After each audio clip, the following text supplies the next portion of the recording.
Hello bachcho, let's read the question. The question says direction in the question. Two statements are given as statement 1 and statement 2. Mark the correct choice as option 1. Both statement 1 and statement 2 are correct. Option 2, both statement 1 and statement 2 are incorrect. Option 3, statement 1 is correct and statement 2 is incorrect. Option 4, statement 1 is incorrect and statement 2 is correct. Statement 1, gibberellins cause apples to elongate and improve their shape. Statement 2, growth at cellular level is principally a consequence of increase in the amount of protoplasm.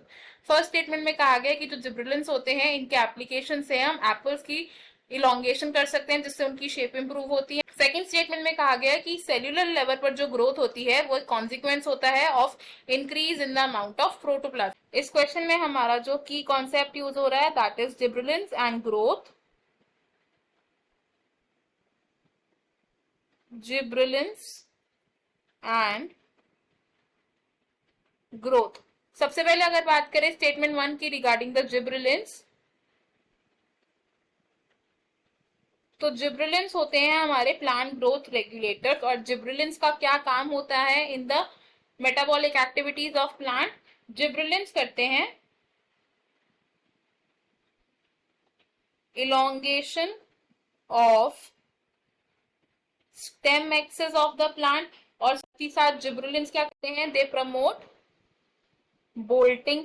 Gibberellins की application से जो fruits हैं उनकी shape improve हो सकती है। जैसे अगर हम एप्पल्स का एग्जांपल लें तो इलोंगेशन ऑफ एप्पल्स हम कर सकते हैं, यानी कि we can improve the shape of fruits. Next बात करें अगर हमारे सेकेंड स्टेटमेंट की, तो एट सेल्यूलर लेवल जो ग्रोथ होती है उसे हम कैसे देख सकते हैं? इसे हम देख सकते हैं as in the terms of increase in amount of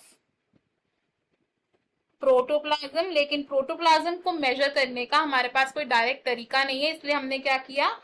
variety of parameters use करके हम ग्रोथ को डिटरमाइन कर सकते हैं। और वो पैरामीटर्स कौन कौन से हैं? These can be cell size, cell number, area, volume etcetera. अब अगर हम अपने दोनों स्टेटमेंट देखें, इसमें से हम क्या कंक्लूड कर रहे हैं कि हमारी जो फर्स्ट स्टेटमेंट है ये भी करेक्ट है एंड सेकंड स्टेटमेंट भी करेक्ट है। इस क्वेश्चन में हमारा फाइनल आंसर होगा option 1, option 2, option 3 and option 4 wrong हो जाएंगे। I hope you have understood it well. Best of luck. Thank you.